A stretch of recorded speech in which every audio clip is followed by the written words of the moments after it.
Ahora bien, estas instrucciones son dadas a los cristianos, tiempo presente, pasado y futuro. Porque Dios no cambia y la palabra de Dios permanece para siempre. Bendito sea el nombre del Señor. De verdad, amado hermano, yo espero que todo esto que usted esté escuchando le haga reflexionar a su vida. ¿Cómo está desarrollando su vida cristiana de oración, intercesión, súplica en el Espíritu delante de Dios, en peticiones, acciones de gracias? Ahora, ¿qué significa? ¿Por qué Dios quiere que vivamos tranquilos? Pero vemos que esto no sucede en las ciudades y menos en estos tiempos, y podemos decir tal vez menos en México. Pero es la voluntad de Dios que vivamos tranquilamente, quietamente, dice la versión 1960. ¿Qué significa vivir con tranquilidad? Escuche. Vivir en tranquilidad, número 1, significa sin disturbios sociales, sin amenazas de secuestro, ni violaciones, ni extorsiones. Eso es vivir en la sociedad tranquilamente, sin disturbios sociales, le repito, sin amenazas, sin secuestros, sin violaciones, sin robos, sin extorsiones. Eso es vivir tranquilamente, y eso es lo que Dios quiere para todos los seres humanos, y especialmente para su pueblo, para su iglesia, lavada y comprada con la sangre de Jesucristo. Esta es la voluntad de Dios. Si usted recuerda, ahí en el texto de Timoteo dice, porque esto es agradable y aceptable delante de nuestro Dios. Es la voluntad de Dios que vivamos quietamente o tranquilamente.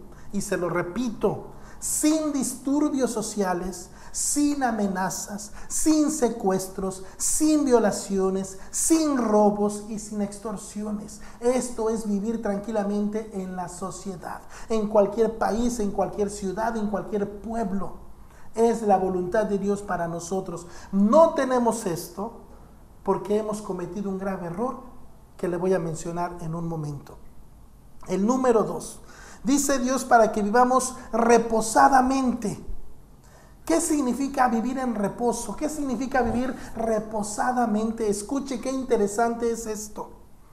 Vivir reposadamente significa disfrutar de nuestro trabajo, disfrutar de nuestro dinero, disfrutar de nuestra familia, disfrutar de nuestra casa, disfrutar de nuestro coche y después descansar. ¡Qué cosa tan tremenda! Me impacta esto a mí. Se lo repito. ¿Qué significa vivir reposadamente? Disfrutar de tu trabajo, de tu familia, de tu dinero, de tu casa, de tu coche. Y después de que has disfrutado esto, descansas. Reposas de disfrutar todo esto. Eso significa vivir reposadamente. Es impactante esto, cosa que no tenemos. Anhelamos esto tal vez, lo añoramos. Pero de verdad, qué confortante es conocer o saber que Dios quiere eso para nosotros. Pero algo que vemos físicamente o socialmente imposible. Pero esa es la voluntad de Dios para nosotros. Y le repito el texto, dice, porque esto es agradable y aceptable delante de Dios. Es agradable delante de Dios, es aceptable delante de Dios que usted viva sin miedos, sin violaciones, sin robos, sin secuestros, sin disturbios sociales. Es la voluntad de Dios. Es la voluntad de Dios que usted disfrute de su dinero, de sus vacaciones, de su trabajo, de su familia, de su casa y de su coche. Y que después de que usted disfruta de todo esto, es la voluntad de Dios que usted descanse. Bendito sea el nombre del Señor. Es impactante esto. El tercer punto dice que vivamos en toda piedad. Hay textos en la palabra de Dios que se traduce piedad y que muchas veces lo traducen como el evangelio de Dios, como la sana doctrina, como el camino de Dios, como la fe en Jesucristo. Pero qué interesante que en este versículo lo traduce de una manera diferente. Y lo traduce de esta manera, escuche: hermandad, humanitarismo, no humanismo. El humanismo no es de Dios, el humanismo es del diablo. Pero el humanitarismo es de Dios. Dios quiere un pueblo y una iglesia humanitarista que practique la hermandad, la fraternidad, la caridad, escuche, la bondad en la sociedad, en su ciudad, en su pueblo, en su país. Esta es la voluntad de nuestro Dios. Eso significa vivir en toda piedad. Se lo repito, vivir en hermandad en la sociedad, practicando el humanitarismo, no solamente en su ciudad, si se puede en otros países. Vivir en fraternidad, en caridad, en bondad en la sociedad. Eso significa vivir en toda piedad.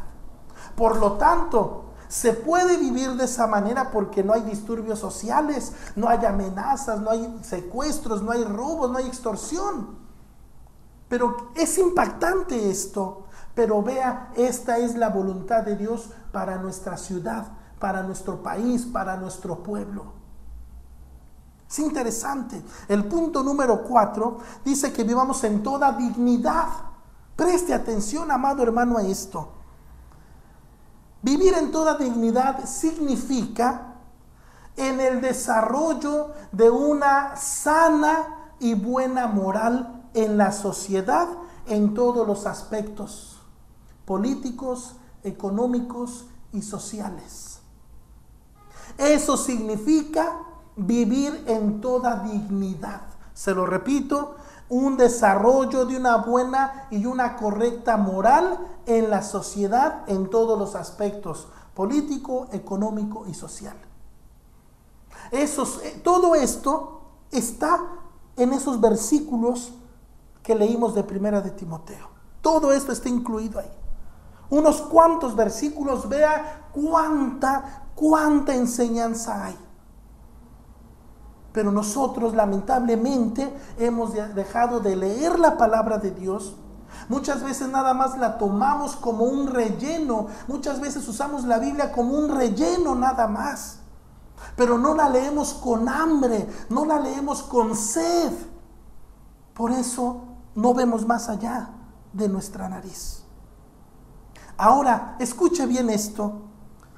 Dios nos da estos 4 aspectos, vamos a decirle bendiciones. Y Dios se queda únicamente con 2. El primero es, Dios quiere que todos los hombres sean salvos y conozcan la verdad. Esto es para Dios. Bendito sea su nombre.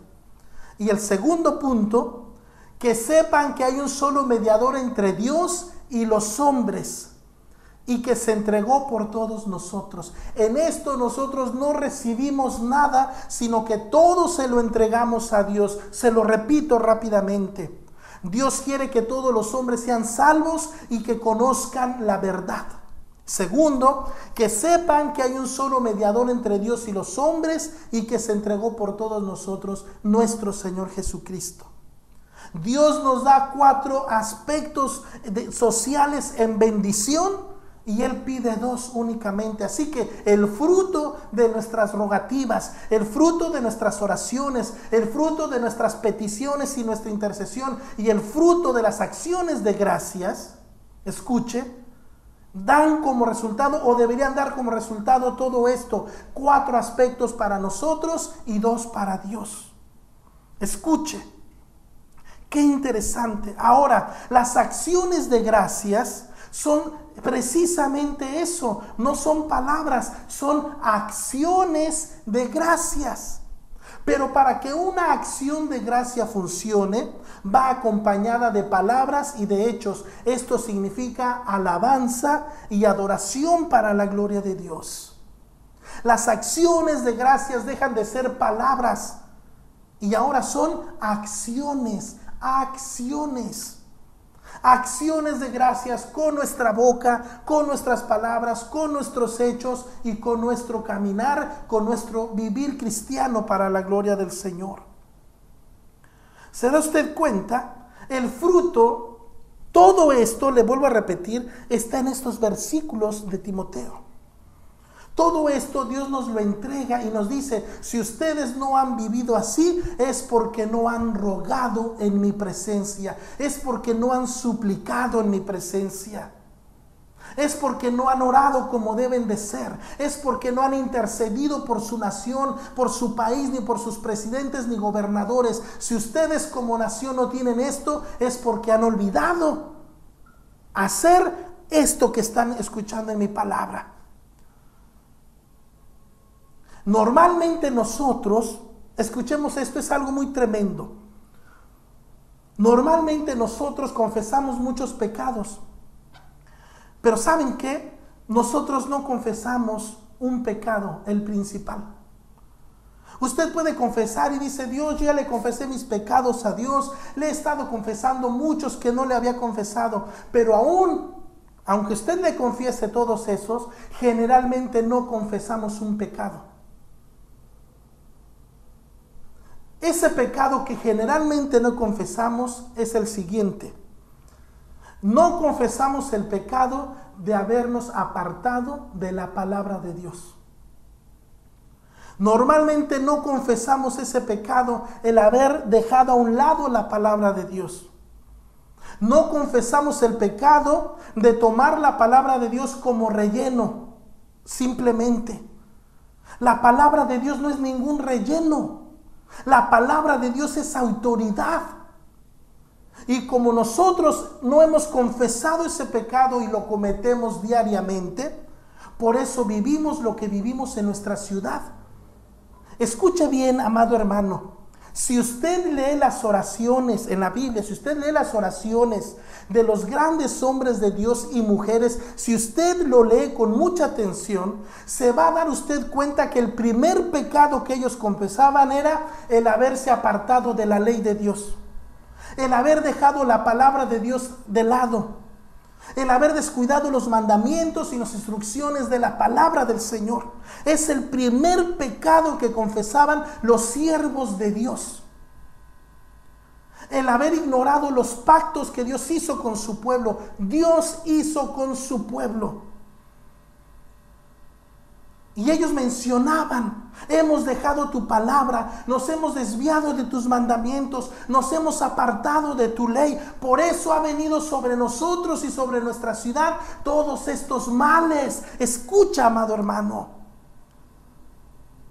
Es el primer pecado que nosotros no confesamos. Nosotros lo damos por supuesto. Tú confiesas un pecado de mentira y crees que incluyes el otro, pero no, Dios no lo incluye, porque son cosas separadas. Debemos de entender esto.